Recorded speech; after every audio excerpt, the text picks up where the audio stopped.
Hello, everyone. If you like what I'm doing here, please consider subscribing, liking, and commenting. It would really help the channel out quite a bit. Thank you very much. The word senator comes from the Latin senex, and it means an old man. The idea being that the elderly possess the experience and the wisdom to rule. Therefore, if you were old, you were worthy of respect, and being old is the best thing that could happen to you.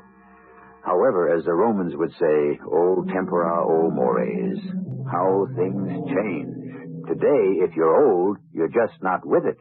And being old is the worst thing that can happen to you. Youth is what counts. But what's to be done? You have to grow older. That is, if you want to live. May I come in, Mr. Marston? Mrs. Flume. Why, of course. Oh, thank you.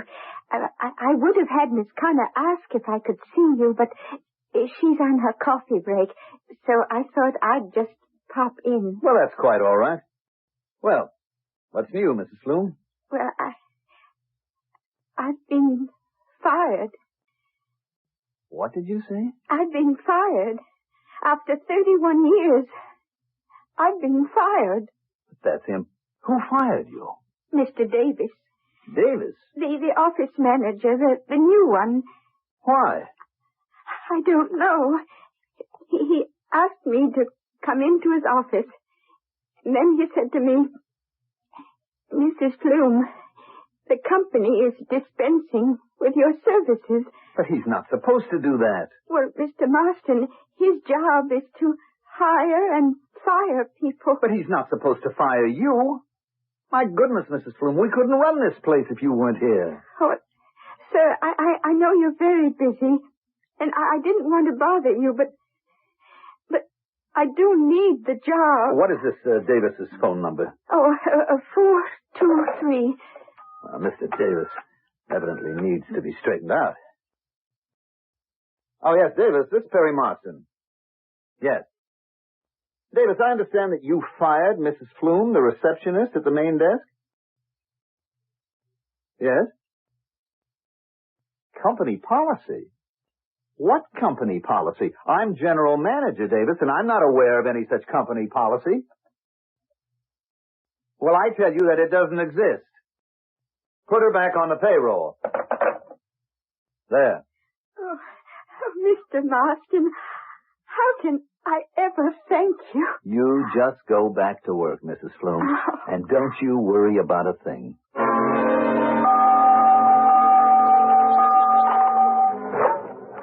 Out!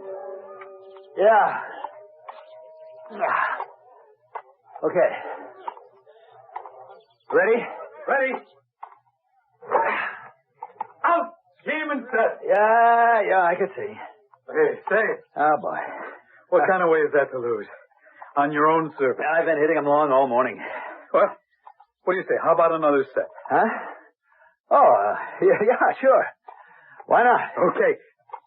Oh, say, hey, wait a minute. What could I be thinking? We have a meeting with Standard at 1:45. Oh, that's right. Oh, come on, let's sit at the table.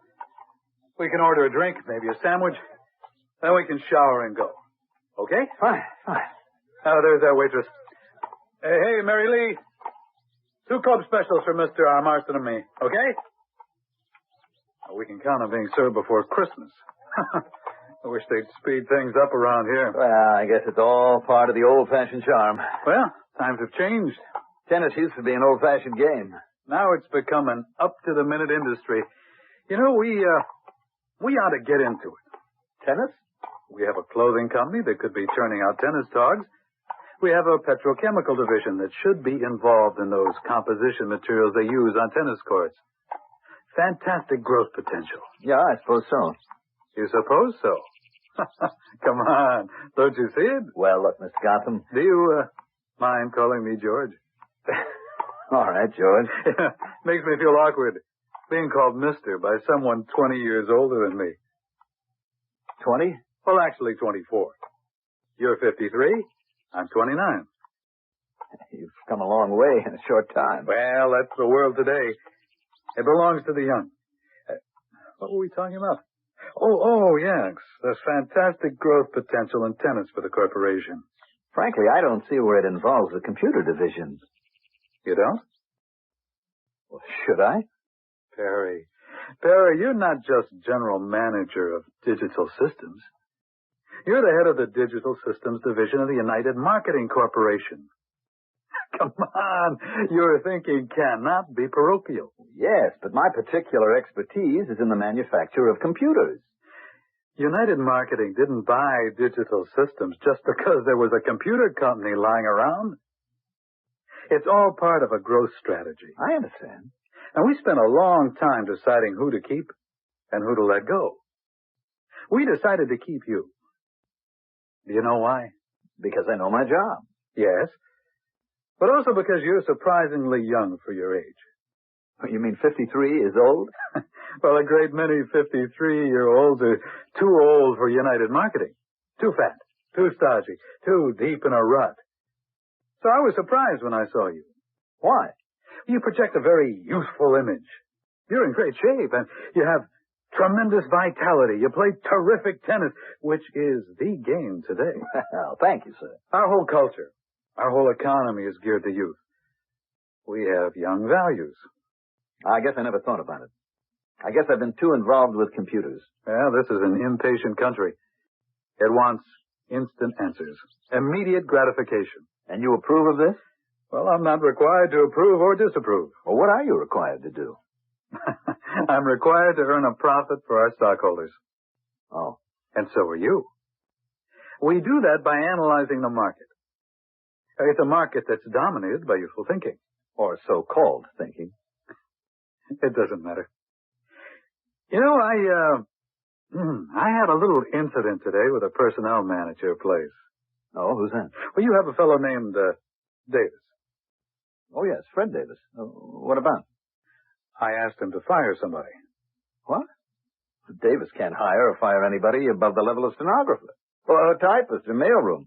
I mean, that kind of job. Mm-hmm, I know that. Anyhow, a week ago or so, I said to this Davis, I want you to fire that main floor receptionist.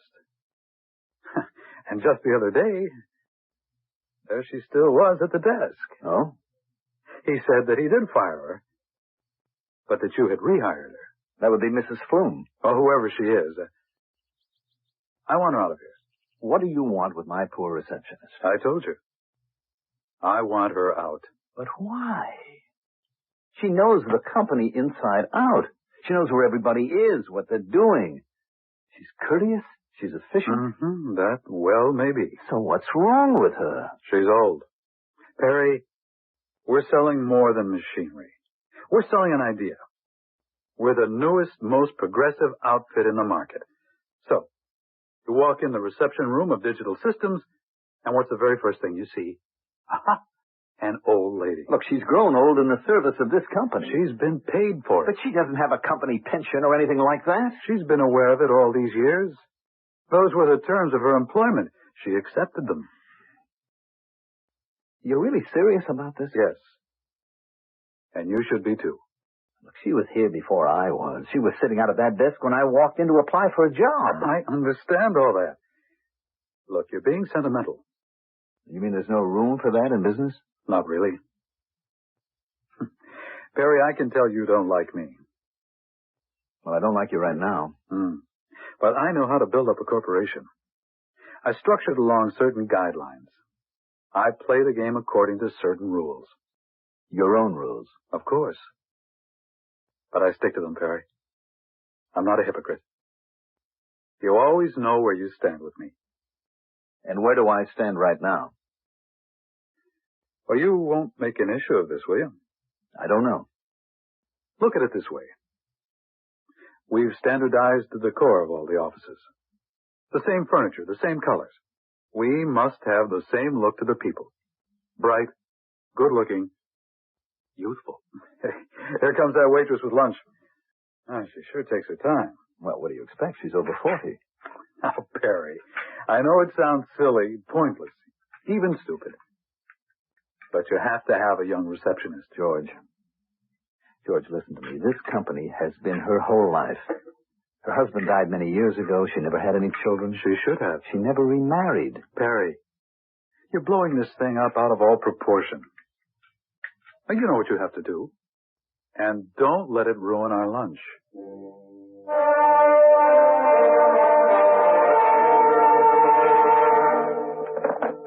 Miss Connor, this note you left on my desk, the one about Mrs. Flume.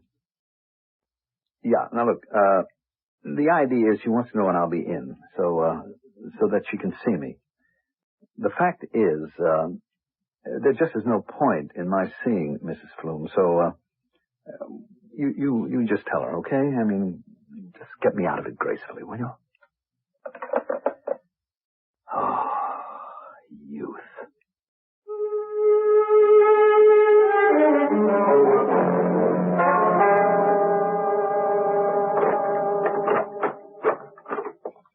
Hi, Abigail, darling. Hi.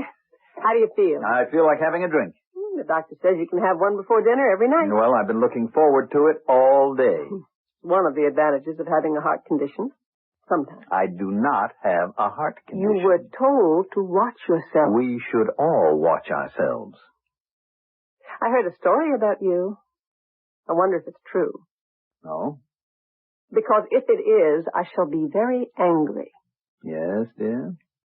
I understand you've been going to the club every day this week. Of course, that's why we're members. Mm-hmm. And you've been playing tennis every day. Well, naturally, it's a tennis club. Singles? Well... Oh, Perry. The doctor said you have to cut down. I'm not an invalid. Oh, nobody said you weren't. Well, then what's this all about? Dr. Gordon said it would be a good idea if you eased up a bit. You're not getting younger. You happen to be under some very grueling tension. Everything is under control. Perry, you're talking to me. The doctor says the way things are going, you're a good candidate for a cardiac episode, which is another name for a heart attack. I have never had that kind of problem in my life. And hopefully you never will. Dr. Gordon laid down a set of rules. You're playing 2 and 3 sets at lunchtime. Singles. Hard, tough matches. With George Gotham? Oh, Perry, he's half your age. Well... Pick it up. It's for you. How do you know? It's exactly 6:30. I told her you'd be home. You told who? This very nice elderly lady. She's your receptionist, Mrs. Flume. She wants to talk to you. Look, I know. Abigail, please, tell her I'm not home. She said it's very important. I understand, but just tell her I'm not home. You want me to lie to her? Tell her I had to fly to Chicago. I'm not going to tell her anything. Somebody has to answer the phone. I don't have to. It isn't for... Abigail, I just want you to do me this favor. Now, please, get me off the hook. Oh, there's a hook? What kind? Oh, it's nothing. Then talk to her. All right, I will. Hello? Hello? No one on the line. I guess she thought there was no one home. She'll call again. What's it about? I don't want to discuss it. It's not important. Then why is your face flushed? Who says it is? I'm looking at you. Let me feel your pulse. Oh, Abigail, stop now. But this is what Dr. Gordon said to look out for. Do you have any pain? I am all right. I am perfectly all right. Well, why are you breathing so hard? Look, if you'll just let me sit down for 1 minute, I'll be fine. I'll be perfectly fine. Maybe he will, maybe he won't. But he's not alone, is he? There are so many of him in our society. The cool, efficient men of affairs. Capable, competent, seemingly without nerves. But that's all on the outside. As you know, it is the purpose of the second act to peel away some of the protective layers and examine what lies within, which we shall do shortly.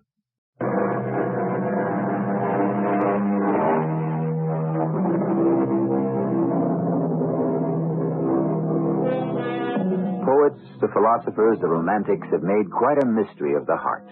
The heart is the seat of life, the source of love. The heart is the inspiration for mankind's most tender sentiments, perhaps. But the physical fact is the heart is just a mass of tough muscle. All that the heart is supposed to do is beat, and it will, if you treat it right, for years and years and years. Well, you had this chest pain. Well, it really wasn't much of a pain, Doctor. It was, kind of more on the left arm, but it lasted for, I don't know, maybe a couple of minutes, And then it was over. I felt fine. Well, you're all right now. Your EKG is normal. Well, that's good. You know what I think? I think it was some kind of indigestion. Yeah, that's what you would think, Perry. But you came here to find out what I think.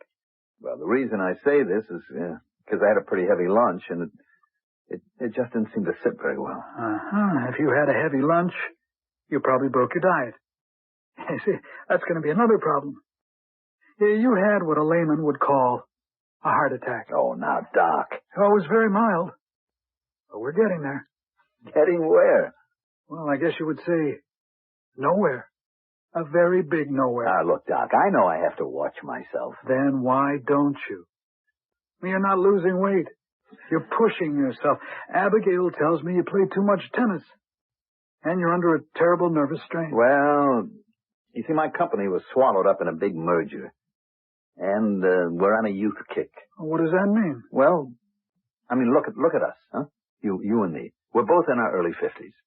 Now, you're considered to be at the very peak, the height of your ability and earning power. Me? I have to scratch and scramble to hold my job. There's something wrong with that. Well, don't look at me. I didn't set up the rules. Well, I can only tell you one thing.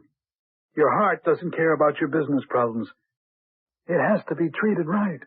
Look, all these things sound very wise here in your office. You know, away from the strains and all the stresses. But I'm out there in the trenches, Doc. And I have to fight that daily battle. If your job is that destructive, quit. Yeah. And where will I get another one? Well, if you don't lead a more sensible and moderate life, you won't need any job at all.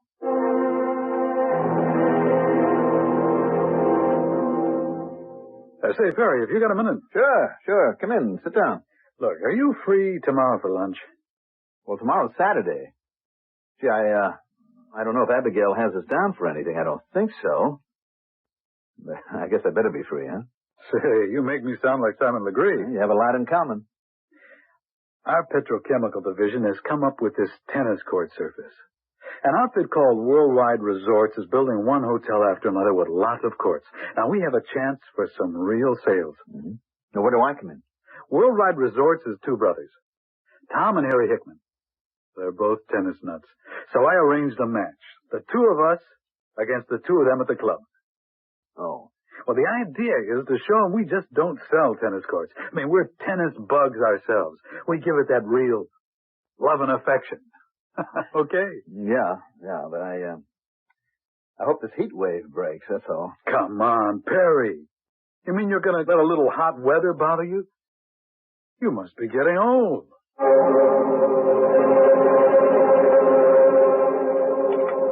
Good morning. Breakfast? Just coffee. That won't be much of a breakfast. Well, I'm on a diet, you know. Says here in the paper today's going to be a scorcher. In the 90s and humid. Yeah, it feels like it.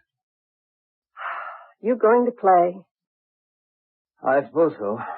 Oh, I can't imagine that anyone would want to play tennis in this heat. Well, it won't be too bad. Okay, I won't say another word. Look, Abigail.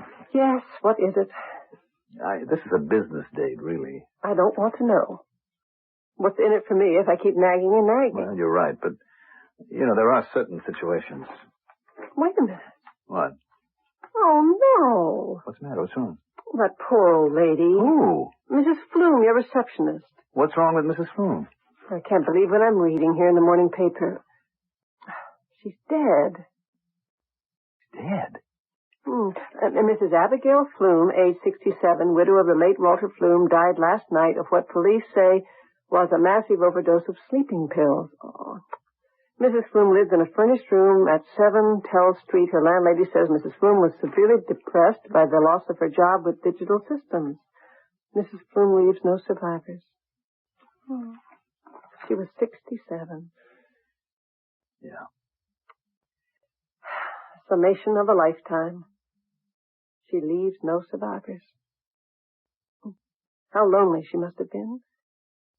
How well did you know her, Perry? Oh, she was just a receptionist. Oh, but for such a long time. Didn't you ever get to, have a talk? Well, no. I mean,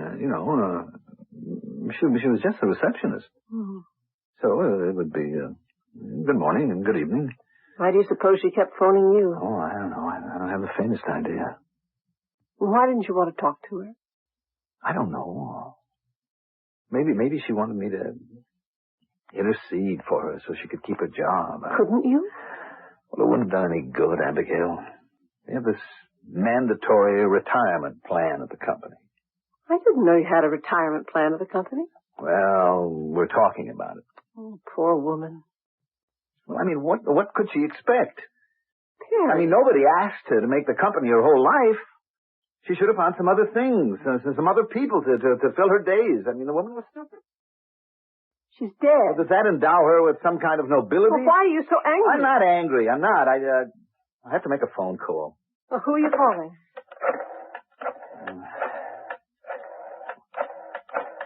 Who are you calling? I'm calling George. Hello? George?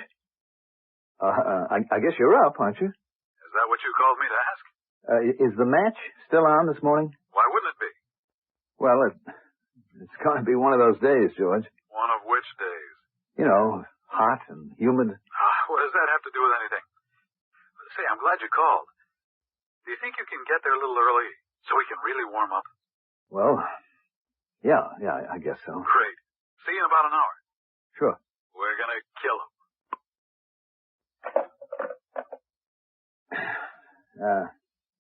Maybe I'll have another cup of coffee. I had a long talk with Dr. Gordon. Now, look, honey. And you know what he told me? He said that there was no reason why I should develop a condition myself. All I could do was take a rational position. On a day like this, you have no business doing anything but relaxing. Honey, I just don't want to argue about it. Darling, we're never going to argue about anything. This thing is complicated, Abigail. I just have to come to grips with it. But timing is going to be essential. That sounds very logical, but what does it mean? All right, now listen. We're going to have the new AX99 on the market in less than a month now. Now, that's my baby, and everybody knows it. We're going to set fantastic sales records. Then my position will really be secure. You mean it isn't secure now? Well, when you work for a large corporation, your position can never be secure. But didn't you just say that with this new AX99 that your position would be really secure? Well, these things are relative. Well, I understand. Well, I'm glad you do. I understand that sooner or later one thing is bound to happen. You're going to be fired. That's one of the rules of the game. Except it isn't a game. It wasn't a game for poor Mrs. Flume. It's getting late. Is there gas in the station wagon? Well, Perry, don't go. I thought you said that we were never going to argue anymore. I'm sorry. I have to go, Abigail. I just have to.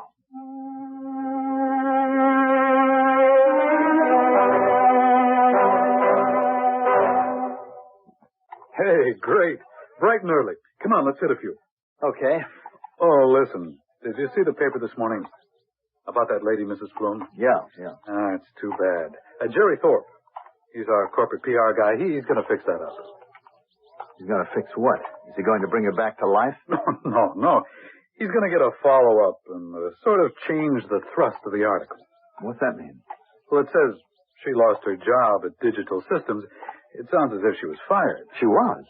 Well, that's not a good image. It points us up as some heartless corporation that fires poor old ladies and drives them to suicide. Well, aren't we? And don't we? Yeah, but we don't have to emphasize it. Well, what do we do about it? Jerry Thorpe will sort of create the impression that she really wasn't fired. That she wasn't? No. Actually, she felt it was time to retire. Oh. And once she took that step, she just sort of pined away. Mm-hmm. Only that isn't true. Yeah, but who knows that? I do. And you do. And Fred Davis does. Sure. But we're not going to tell anybody. Now, come on.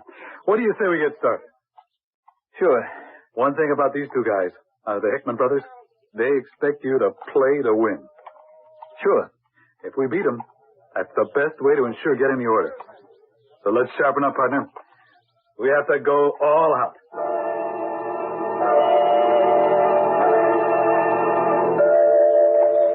Hey, that's doing it. That's moving around the court. Say, let me hit a few to your deep backhand. Be here any minute. Hey, you want to bang in a couple of serves? Yeah. All right. Okay, go ahead. I'm ready. Okay. Hey, Perry, what's the matter? Hey, is something wrong?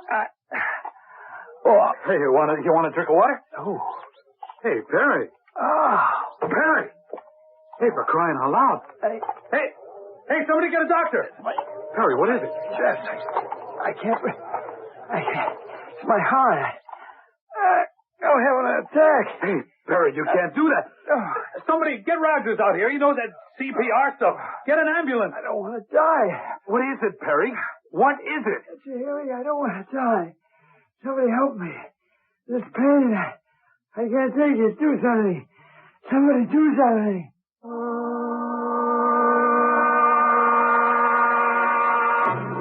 And suddenly it can all come down to this. No matter how rich, how smart, how powerful, how important you may be, something inside you, a little tube, or muscle, or nerve, strains, breaks, or just doesn't function. And you're on that frontier. You're on the border between life and death.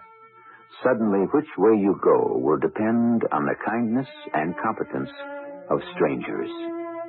I'll continue with Act 3 shortly.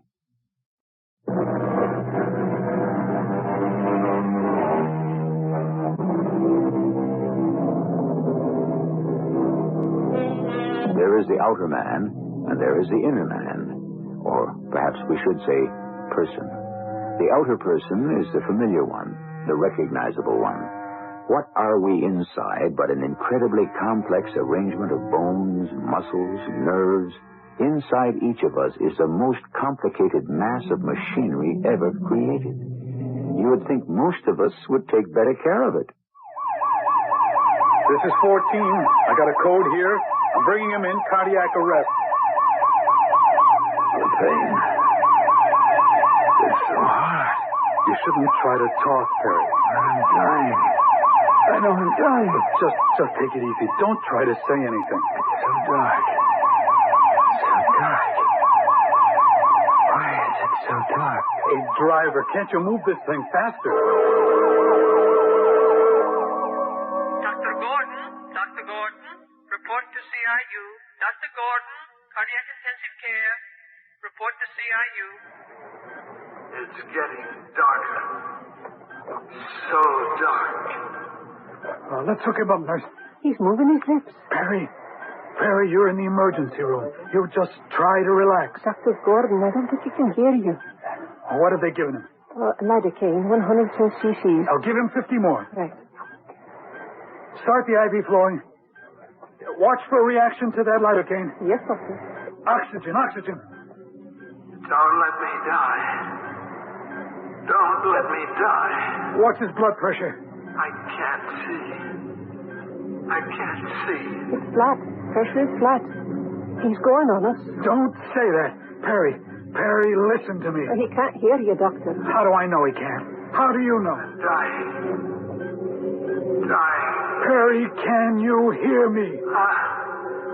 I can hear you. It's me, Dr. Gordon. I can hear you. Perry, if you can hear me, try to squeeze my finger. Just try. I'm trying, but I can't. I don't get a read. Don't say that. I'm just slipping. I'm falling away. If we have any chance at all, you'll discourage him. He hears you. He hears everything. I'm going. 50 cc's more of that lidocaine, nurse. Yes, doctor. Perry, don't give up. Don't let go. Can you hear me, Perry? Don't give up. Hold on. Hold on. I'm falling. I'm falling.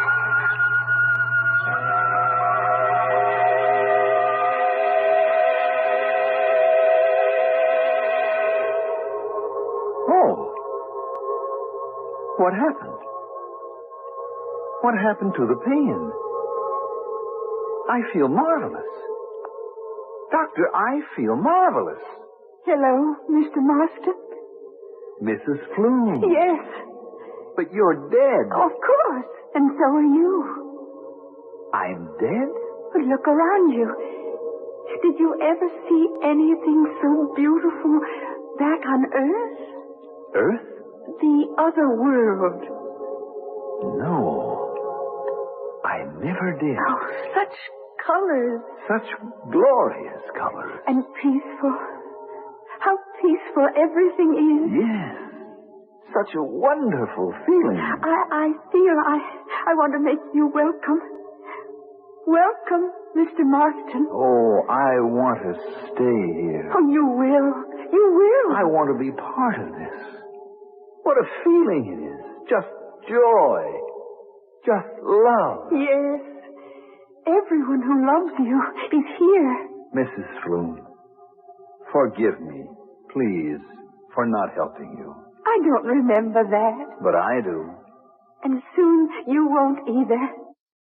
I should have helped you keep your job. It doesn't matter. Whatever we did before doesn't matter now. But... all that matters is love. Yes. Love. I feel so much love. Those of us who loved each other before still love each other here forever. Oh, I loved you so much. You loved me, Mrs. Flume? Oh, yes. Yes. I never knew that. I loved you because you cared about me. Please, Mrs. Flume. Every day would start for me when you said, "Good morning, Mrs. Flume," with that smile and that sparkle in your eye. Please. It would begin beautifully and end beautifully when you would say, "Good evening, Mrs. Flume." Oh, you cared. They weren't just empty words of meaningless greetings. I feel so badly. Oh, you can't feel bad. Not here. Here you can only feel at peace. You can only know joy. I could have saved you. I didn't. But you paid for it with worry and sorrow. It broke your heart. That's what happened to you. Your heart just broke. Yes. They don't understand these things down there. They call it cardiac arrest and so many other names. But what happens is that the heart just breaks. Yes. It just breaks. But here, it's mended. Everything is mended. Welcome. Oh, welcome, Perry. Mother. Mother. Yes, Perry. Yes, child. Mother, you look so beautiful. Oh, Perry, you became such a handsome man. I always knew you would. Oh, Mother, we'll never be separated again. Of course not, child. Dad? Dad, is that you? Yes, Perry. Yes, son. Dad, I never even knew you down there. I never really knew you either. You were killed in the war. Was I? I don't remember. Yes, Dad. It was such a long time ago. We have so much to talk about. We have forever, son. It's so good to see you. It's so good to be here with you.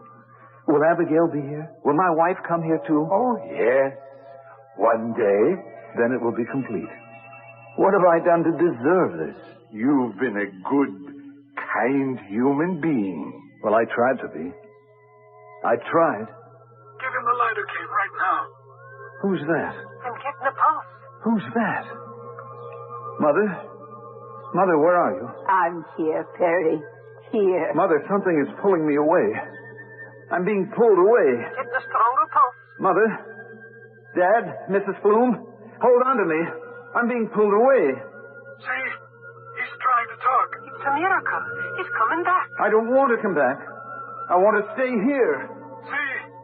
We didn't really lose him. I don't want to come back. Mother, where are you? Dad? Where are the colors? And the music? And the warm, glorious feeling? Where is it? Where is it? More oxygen, that's it. He's coming around. He's coming around.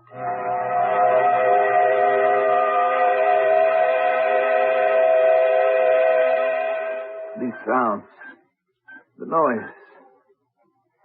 Where am I? Oh, good Lord in heaven. He's back with us. Hello, Perry.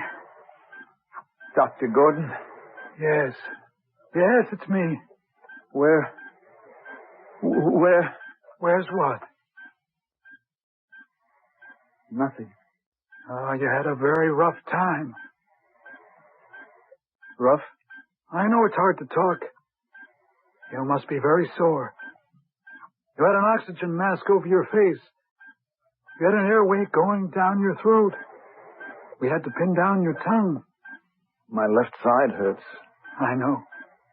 But you're going to be better. Will I? Oh, yes.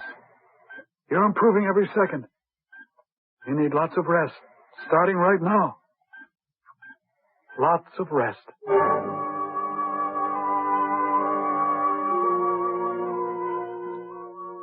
Hi, dearest. How do you feel? Oh, pretty good. George Gotham was here. Was he? Wants to know when you're coming back. Mm-hmm. He has to reschedule that match with the Hickman brothers. Yeah. You know, I was in the emergency with you while you were being worked on. I thought you were. They called me from the hospital. But by the time I got there, you were out. Yeah. I even heard some of the nurses saying you were dead. I know. I heard them. I thought you were dead, too. Did you? Yes. In that room, there are all kinds of things going on, you know, beeping and beating and pumping and whatnot. I know. Everything kept going downhill, getting weaker and fainter. And then suddenly, for a moment, everything just stopped. Cold. I remember. How could you remember? That's when the nurse said, we lost him. Oh, but Dr. Gordon, he just kept working. I don't know, injecting, massaging. I could really see. And I had the funniest feeling. Ask me what it was. What was it? I had this feeling you were fighting against it, that you were resisting it. You didn't want to come back. Is that true? Yes. And it wasn't my imagination? No. I was dead. I'm sure I was dead. And I was in this absolutely magnificent place. What sort of place? How do you picture heaven? Oh, just glorious. I don't know. And I met my mother and my father and Mrs. Flume. I'll tell this to you, Abigail, but to no one else. I was really dead. Dead? I was dead. You have to believe me. You may have thought you were dead. No. I don't say a thing like that lightly. I was dead. Try to believe me. All right, I'll try. And for some reason, I came back.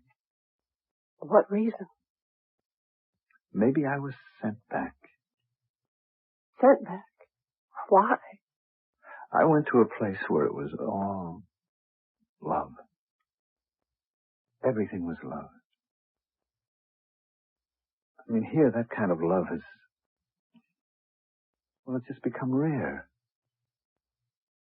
I might have been sent back to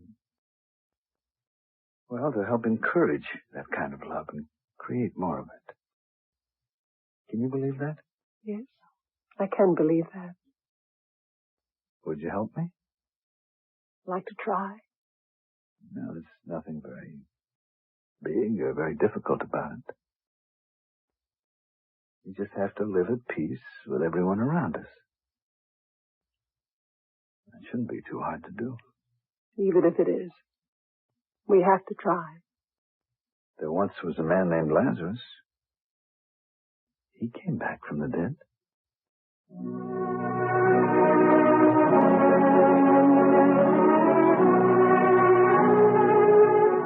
Yes, and he may not have been the only one. More and more, doctors, nurses encounter situations where patients are actually clinically, legally, medically dead. and for some reason, they revive and return. They tell of marvelous things that have happened to them. It has happened often enough for doctors to take note of it and to give it a name, which, appropriately enough, happens to be the Lazarus syndrome. I, too, shall return.